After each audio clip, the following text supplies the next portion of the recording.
क्योंकि ये मन एक बालक के जैसा है। जब बालक कभी आपको थोड़ा परेशान करता है, तंग करता है, तो आप उसको थोड़ा लालच दे देते हो कि बेटा तू थोड़ी देर चुप बैठ जा, देख हम तुझको कथा खत्म होने के बाद चॉकलेट दिलाएंगे। तो बालक इसी लालच में कि चॉकलेट मिलेगी इसलिए शांत हो जाता है। वैसे इस मन को भी थोड़ा लालच देना पड़ेगा, इसको बालक जैसे संभाल के रखना पड़ेगा। जब भजन करें तो समझाओ भैया बस थोड़ी देर हमें भजन करने दे, उसके बाद तू जो कहेगा हम वो करेंगे। पर अरे हमारे मन रूपी देवता मनी राम जी थोड़ी देर जब भजन करें, सत्संग में बैठे, बस तब शांत हो जाए करें। क्योंकि अधिकांश हम बैठे तो हैं लेकिन हमारा जो मन है ये बड़ा चंचल है।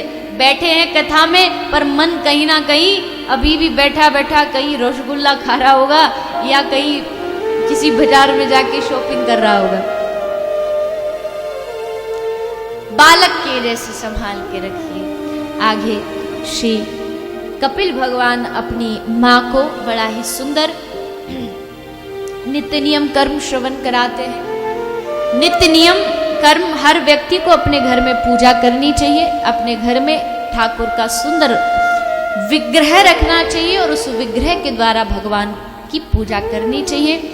नित्य प्रति सुबह उठे भगवान को स्नान, उनके वस्त्र बदलना, श्रृंगार करना, जैसे आप अपने घर के सदस्य के साथ व्यवहार करते हो वैसे भगवान से करें।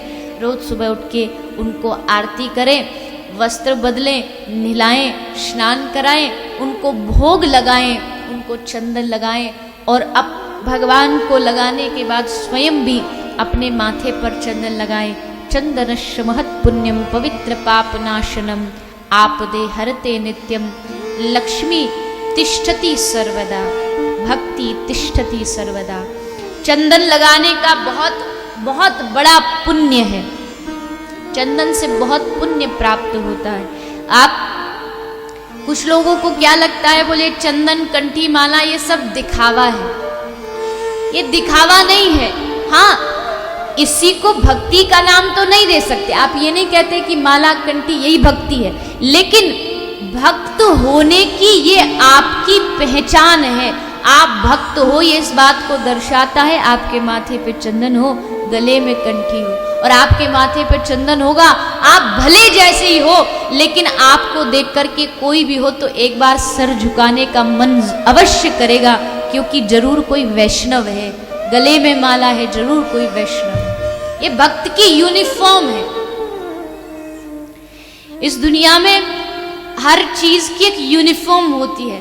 आप स्कूल भी जाते हो तो उसकी एक क्लास की यूनिफॉर्म होती है। वो यूनिफॉर्म आपको अनुशासन में बांध के रखती है।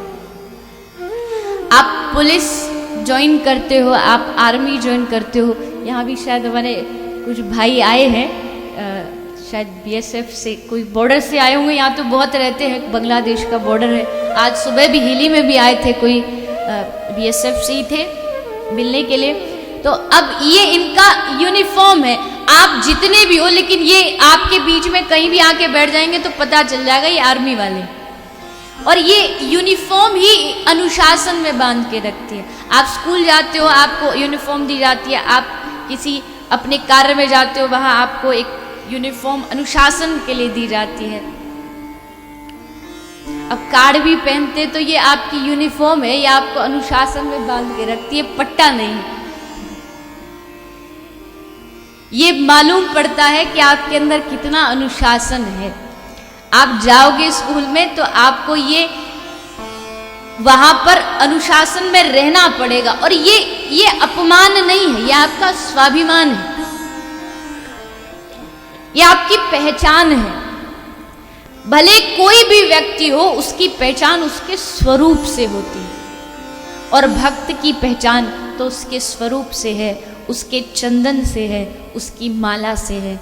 आप कोई भी स्त्री, कोई भी माता, कोई भी महिला विवाहिता है, विवाह हो चुका, ये कैसे पता चलेगा? कैसे पता चलेगा? क्या निशानी है उसकी? माथे में सिंदूर होता है। और बंगला में तो, बंगाल में तो खूब सिंदूर, इतना नहीं, पूरा एक दूर से ही मानो रेड लाइट है कि सावधान हो जाइए, पहले से ही सावधान होने को कह देते, बोले कुछ गड़बड़ नहीं होनी चाहिए, हमारे पति देव खड़े हैं। सिंदूर, माथे पे बिंदी, गले में मंगलसूत्र, ये पहचान है इस बात की कि आपका कोई पति है। वैसे ही माथे पर चंदन, गले में माला, ये पहचान है हमारी। तुम्हारा तो पति है पर हमारा तो जगतपति स्वयं श्री रघुपति है। ये